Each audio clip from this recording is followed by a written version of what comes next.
Hello guys, welcome back to scanning commerce. इससे पहले वाले लेक्चर में हमने अपना चैप्टर 2 स्टार्ट किया था, फैक्टर्स इन डेवलपमेंट। तो हमने उसका क्वेश्चन 1 देखा था जिसमें हमने बात की थी इकोनॉमिक ग्रोथ और इकोनॉमिक डेवलपमेंट के डिफरेंशिएशन हमने किया था टेबल के थ्रू। उसके हमने 8 पॉइंट्स किए थे जिसमें हमने दोनों तरफ से डिफरेंशिएशन उनका देखा था कि इकोनॉमिक ग्रोथ में क्या क्या चीज़ें हैं और इकोनॉमिक डेवलपमेंट में क्या क्या चीज़ें हैं। ठीक है, फिर हमने उसके बाद बात की थी सस्टेनेबल डेवलपमेंट की, वो ही क्वेश्चन 1 का एक और पार्ट था। तो वो हमारा क्वेश्चन 1 कंप्लीट हो गया था। आज हम स्टार्ट करने वाले हैं चैप्टर 2 यानी फैक्टर्स इन डेवलपमेंट का क्वेश्चन नंबर 2। तो देखते हैं क्वेश्चन नंबर 2 में क्या क्या चीज़ें हैं। तो क्वेश्चन 2 हमारे पास कहता है explain the concept of economic development, discuss the factors that influence economic development. तो ये हमें बात कर रहा है कि हमें इकोनॉमिक डेवलपमेंट के कॉन्सेप्ट को अच्छे से एक्सप्लेन करना है, उसके फैक्टर्स क्या क्या हैं, इकोनॉमिक डेवलपमेंट के होने के क्या क्या ऐसे तत्व हैं वो हमें डिस्कस करने हैं। ठीक है, तो ये हम इस क्वेश्चन में देखने वाले हैं। या इस क्वेश्चन को दूसरे तरीके से और कैसे बनाया जा सकता है, discuss the factors that influence economic development of a country. हमें वो फैक्टर्स डिस्कस करने हैं जो इकोनॉमिक डेवलपमेंट हमारी पूरी तरह से हमारे आर्थिक विकास में वो तत्व बहुत ज़्यादा ही मैटर करते हैं।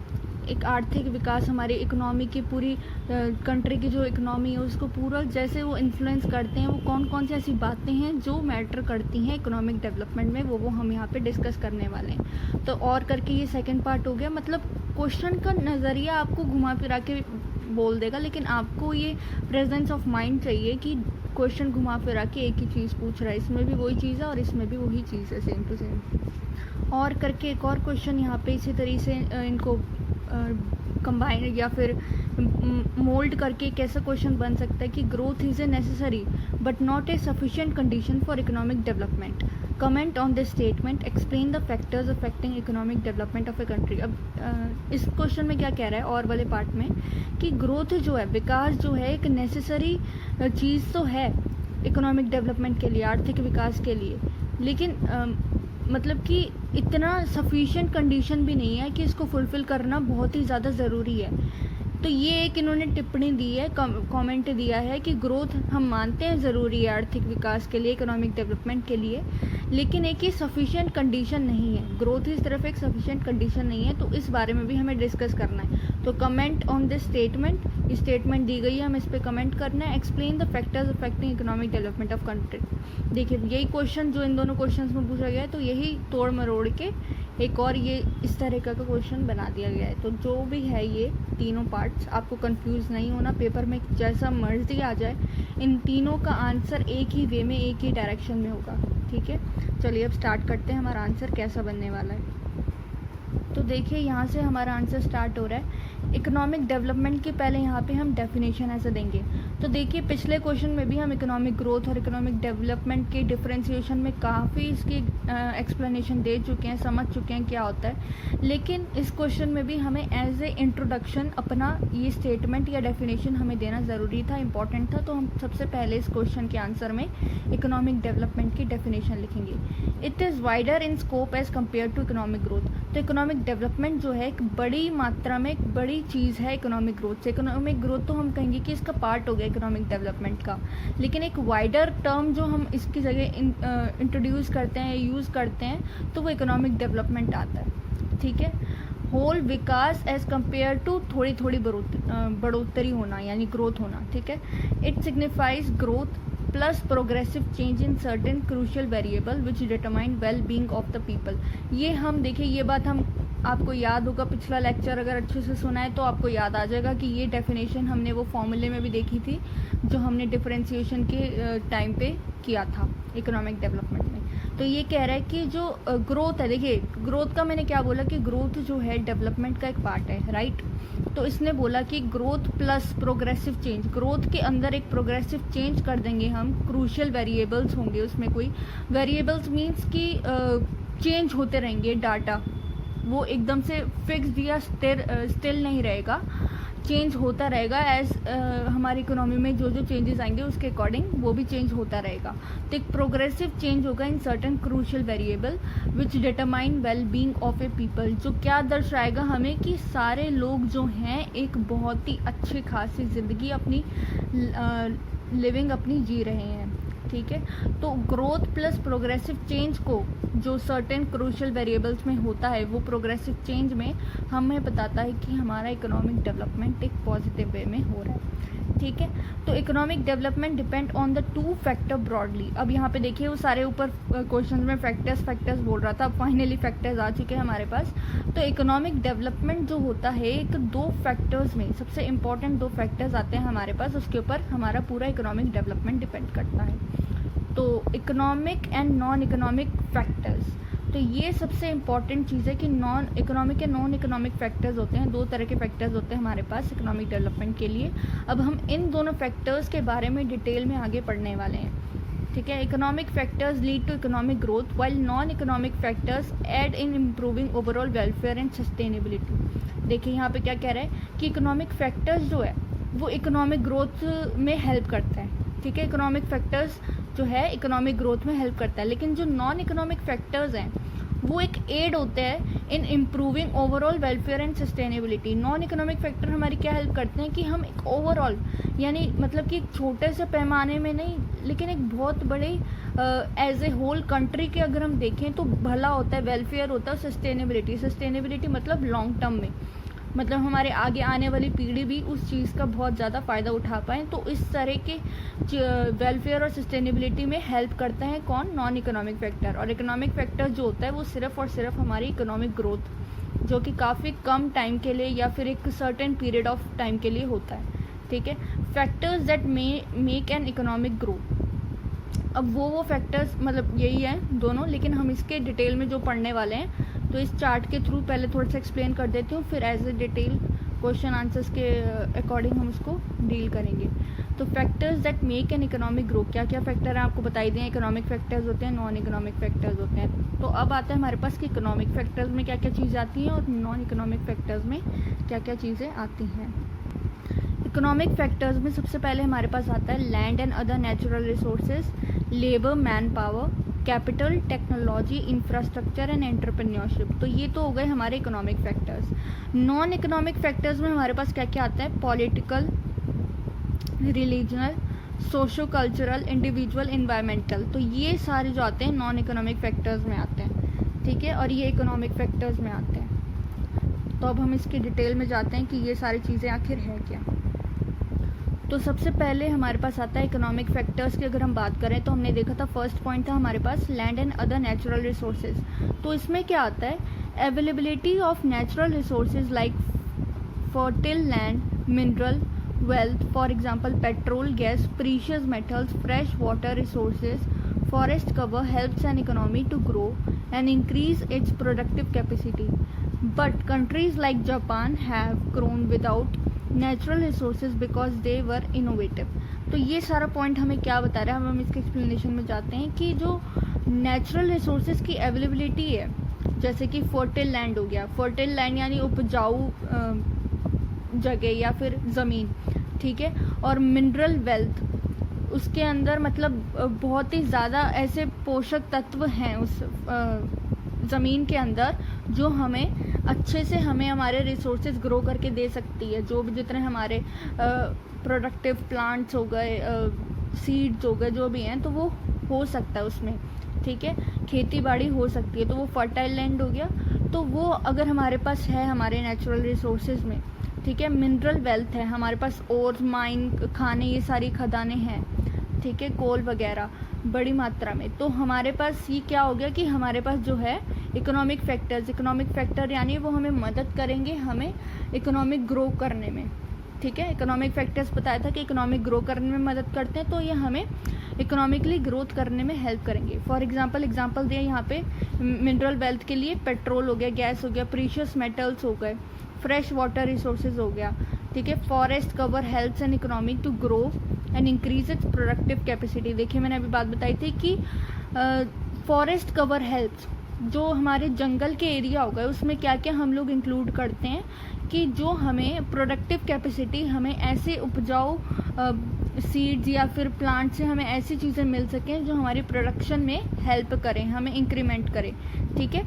बट कंट्रीज़ लाइक जापान, लेकिन यहाँ पे अगर हम जापान की बात करें, जापान जैसे देशों की बात करें, have grown without natural resources, तो उधर वहाँ वो इसी तरह से उनकी वहाँ पे ग्रोथ हुई है बिना नेचुरल रिसोर्सेज की वजह से।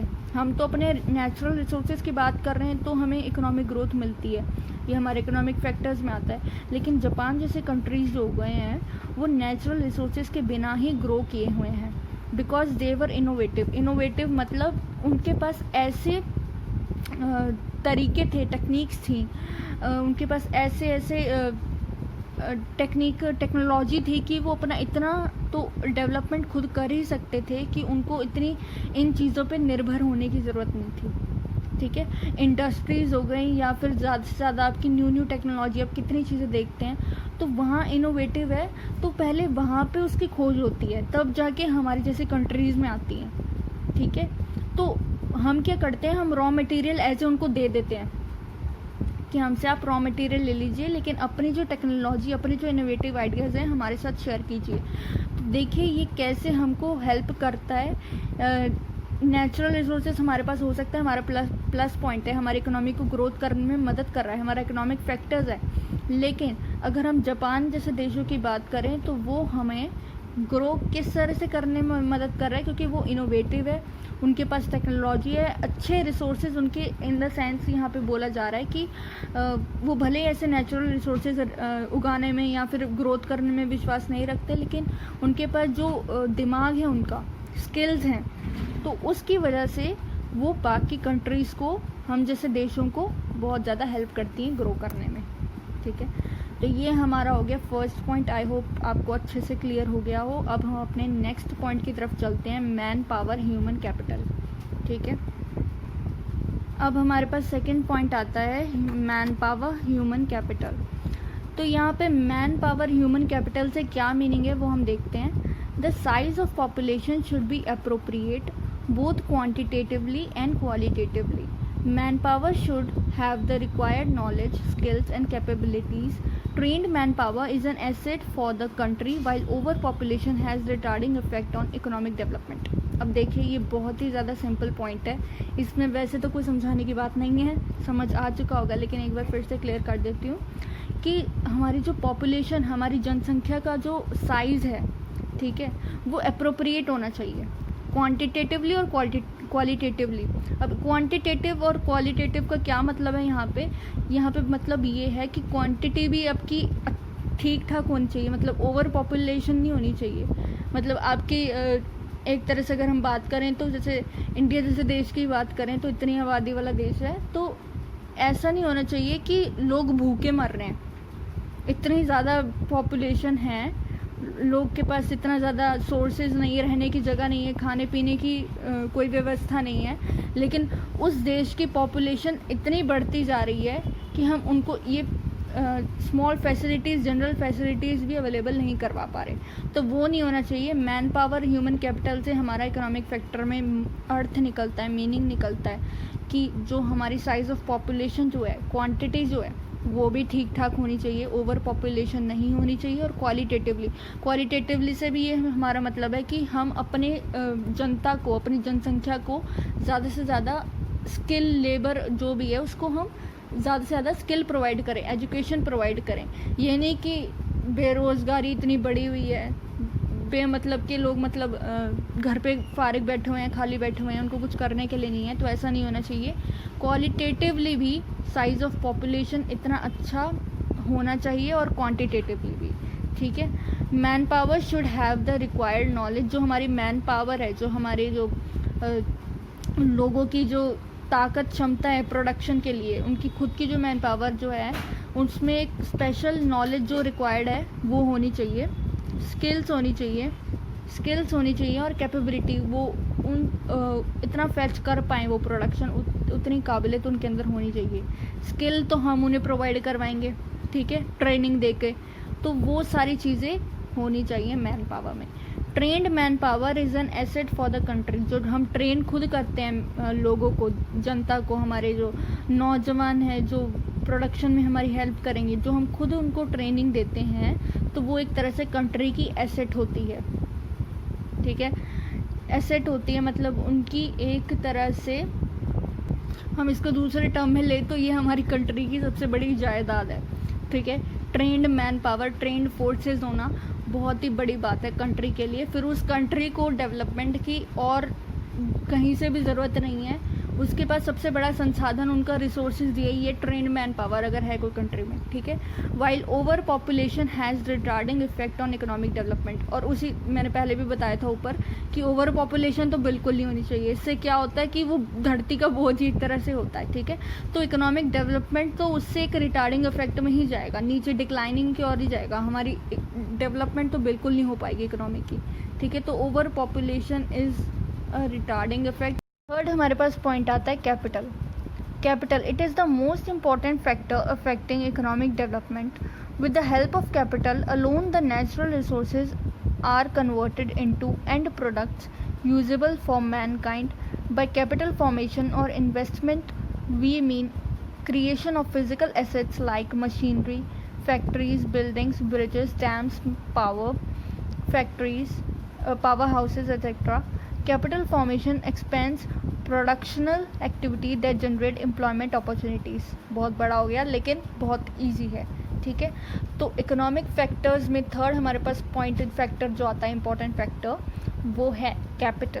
कैपिटल देखिए, कैपिटल हमें समझाने की ज़रूरत नहीं है, लेकिन आपको पता ही होगा कि इतना इम्पॉर्टेंट, यानी हमारे जो पैसे हैं, हमारी जितने भी पावर है हमारे पास कोई चीज़ खरीदने की, तो ये बहुत ही ज़्यादा इम्पॉर्टेंट फैक्टर आता है capital. It is the most important factor affecting economic development. पैसा ही एक ऐसा है, पैसा ऐसा है जिससे हम अपने इकोनॉमिक डेवलपमेंट को इतना बढ़ा सकते हैं।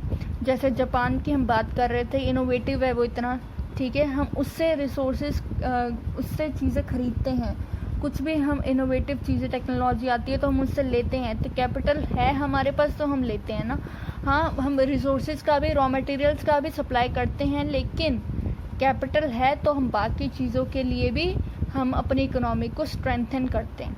ठीक है, with the help of capital alone the natural resources are converted into end products. अब कैपिटल को एंड प्रोडक्ट में, यानी रॉ मटेरियल को फिनिश प्रोडक्ट में लाना है तो हमें कैपिटल तो चाहिए ना भाई। मशीनरी किससे खरीदेंगे? कैपिटल से। तो कैपिटल जो है एक ऐसा, एक अलग ही नेचुरल रिसोर्सेज हमारे पास है जिसकी मदद से हम रॉ मटेरियल को एंड प्रोडक्ट में बदल सकते हैं, यूजेबल फॉर मैनकाइंड। और किसके लिए वो यूज़ होगा जो एंड प्रोडक्ट बनेगा? मैनकाइंड, हम लोगों के लिए, आम जनता के लिए। ठीक है, बाई कैपिटल फॉर्मेशन और investment we mean creation of physical asset like machinery. देखिए, कैपिटल फॉर्मेशन का मतलब क्या हो गया? फिजिकल इन्वेस्टमेंट, जो कि फिजिकल एसेट होगा, क्रिएट करेगा हमें। ठीक है, क्या क्या? मशीनरी, मशीन्स हो गई, हमने बताया, फैक्ट्रीज हो गई, बिल्डिंग हो गई, ब्रिजेस हो गई, डैम्स हो गया, पावर हाउसेज हो गए, जिससे जो मतलब फैक्ट्री में जो प्रोडक्शन के लिए जो जो चीज़ें इस्तेमाल होती हैं हमारे पास, एक तरह से वो सारी चीज़ें आ गई यहाँ पे। ठीक है, इलेक्ट्रिसिटी कहाँ से जनरेट होती हैं? पावर हाउसेस, डैम्स, या फिर वाटर फ्लो से। जो भी चीज़ें हमारी, जिस तरह से हमें प्रोडक्शन के लिए चाहिए, जो जो चीज़ें चाहिए, तो कैपिटल फॉर्मेशन में कैपिटल बहुत ही तरह का एक ज़रूरी काम करता है। Capital formation expense production activities that generate employment opportunity. अब देखिए, फैक्ट्रीज़ में, अब फैक्ट्री ठीक है, मशीनें चलती हैं वहाँ पे, ये बात तो ठीक है, लेकिन मशीनों को चलाने के लिए भी तो कोई पर्सन चाहिए ना, देख रेख के लिए भी तो कोई ना कोई चाहिए कि कैसे काम सही हो रहा है, नहीं हो रहा, प्रोडक्ट्स, गुड्स कैसे बन रहे हैं, ठीक नहीं हो रहा, चेकिंग के लिए कोई चाहिए। तो लेबर कहाँ से आएगी? वो तो लेबर जनरेट करने की अपॉर्चुनिटी भी कैपिटल फॉर्मेशन से ही आएगी। जब मशीनरी आई तो मशीनरी को देखभाल के लिए लोग भी चाहिए, लेबर भी चाहिए। तो वो लेबर जो चाहिए ना, तो वो यही है कि वो एम्प्लॉयमेंट अपॉर्चुनिटीज़ जनरेट करती है machineries, capital formation, buildings, bridges वगैरह। इन सबको बनाने के लिए भी तो कुछ चाहिए ना, या फिर प्रोडक्शन, एंड प्रोडक्ट बनाने के लिए भी कोई देख रेख के लिए चाहिए, तो लोग चाहिए, लेबर चाहिए, तो इसलिए वो हमारा एम्प्लॉयमेंट अपॉर्चुनिटी भी क्रिएट करती है। तो कैपिटल यहाँ पे हमने देखा कि कितना इम्पोर्टेंट काम करती है। आप इसकी एक और बार रीडिंग लगाइए, आपको एक और बार क्लियर हो जाएगा ये। ठीक है, आई होप आपको ये क्लियर हो गया। हम अपने नेक्स्ट पॉइंट पे चलते हैं। अब सबसे एक और इम्पॉर्टेंट पॉइंट आता है हमारे पास इकोनॉमिक फैक्टर का, इंफ्रास्ट्रक्चर। इंफ्रास्ट्रक्चर क्या होता है? For increasing the pace of economic development in a country there should well developed infrastructural facilities like roads, transport network, building, insurance, banking etc. देखिए यहाँ पे क्या बोल रहा है कि इंफ्रास्ट्रक्चर बहुत ज़रूरी चीज़ है। अगर हमें अपना इकोनॉमिक डेवलपमेंट करना है तो हमारे पास अच्छी सड़कें होनी चाहिए, अच्छे ब्रिजेस होने चाहिए, अच्छे नेटवर्क सिस्टम होने चाहिए, अच्छी बिल्डिंग्स होनी चाहिए, इंश्योरेंस फैसिलिटीज़ होनी चाहिए, बैंकिंग फैसिलिटीज़ अच्छी मात्रा में उपलब्ध होनी चाहिए। ठीक है, तभी हम कहलाएंगे कि हम हाँ जी हम जा रहे हैं इकोनॉमिक डेवलपमेंट की तरफ। ठीक है, तो ये भी एक इम्पॉर्टेंट बहुत ज़्यादा टॉपिक पॉइंट ये भी बहुत इंपॉर्टेंट पॉइंट आता है इंफ्रास्ट्रक्चर इकोनॉमिक फैक्टर्स में। ठीक है, अब हमारे पास नेक्स्ट पॉइंट आता है technology. Technological improvement and use of modern science result in faster growth of national income, improves productivity and efficiency of the workforce and lead to better exploitation of natural resources।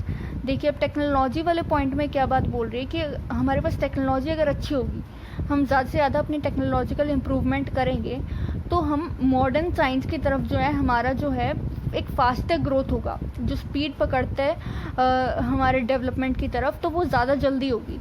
ठीक है, तो technological improvement and use of modern science result in faster growth होगी और national income जो होगी हमारे वो भी बहुत ज़्यादा बढ़ेगी। क्योंकि टेक्नोलॉजिकल इम्प्रूवमेंट अगर टेक्नोलॉजी ज़्यादा से ज़्यादा आएगी तो टेक्नोलॉजी के साथ साथ जो होगी हमारी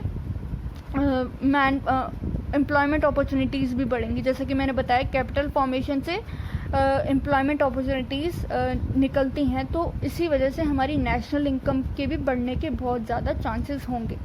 इम्प्रूव्स प्रोडक्टिविटी, टेक्नोलॉजी आएगी तो काम एक तो कम टाइम में होगा, स्पीडली होगा, तो प्रोडक्टिविटी और क्वालिटी भी अच्छी होगी, जाहिर सी बात है। तो इम्प्रूव प्रोडक्टिविटी होगी and efficiency of the workforce होगी। मतलब कि वही एफिशिएंसी मतलब ज़्यादा जल्दी और एक्यूरेटली काम कंप्लीट होगा and lead to better exploitation of natural resources. और संसाधनों का यूज़ जो हम करते हैं, जितने हमने नेचुरल रिसोर्सेज की फर्स्ट पॉइंट पे बात की थी, तो वो उन सब का रिसोर्सेज एक्सप्लॉयटेशन अच्छे से होगा, अच्छे से यूज़ कर पाएंगे हम।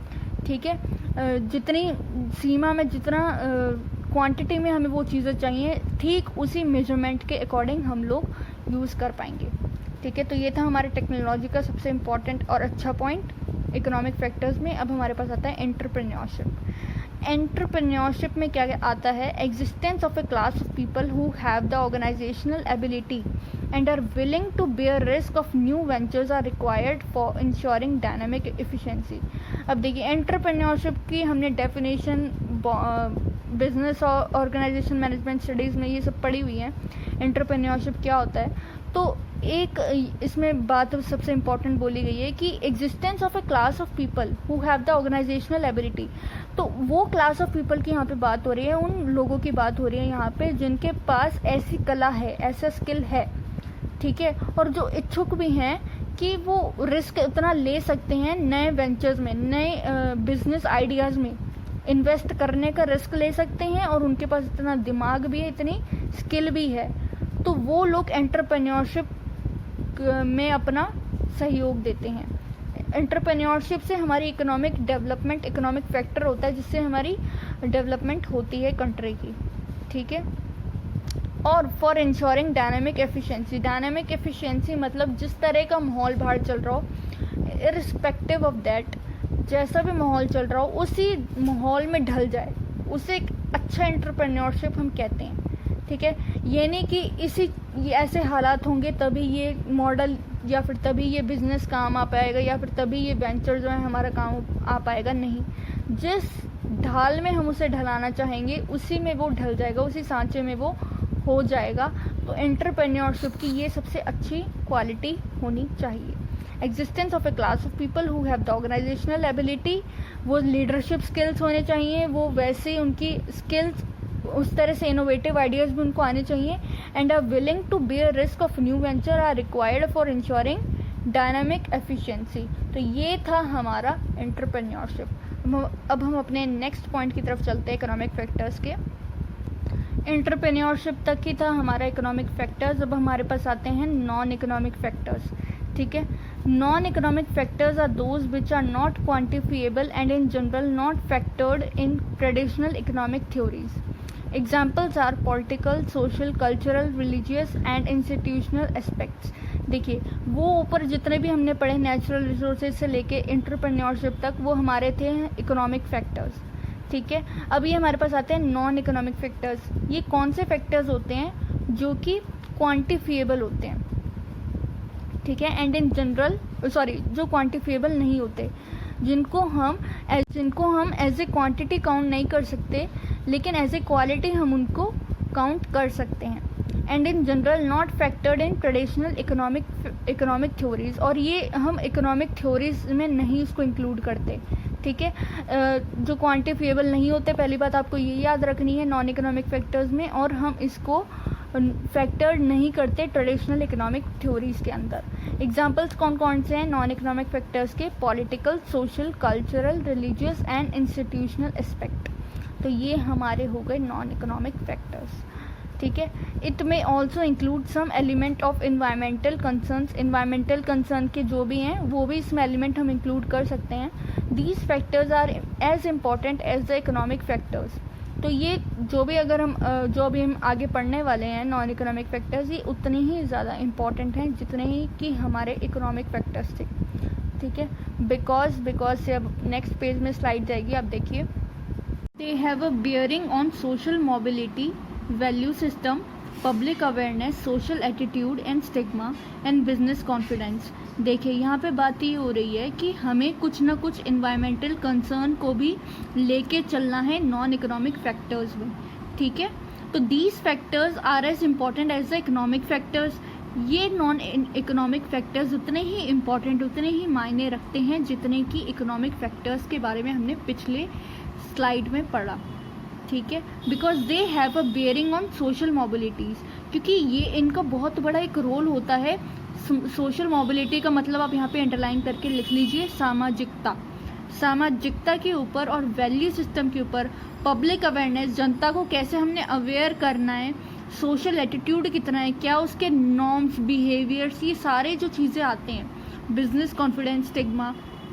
तो ये सारी चीज़ें नॉन इकोनॉमिक फैक्टर्स जो हो गए बहुत ही ज़्यादा इम्पॉर्टेंट, एक क्रूशियल रोल इम्पॉर्टेंट अदा करते हैं हमारी इकोनॉमिक डेवलपमेंट में. ठीक है, तो ये सब चीज़ें वो बोलना चाह रहा है.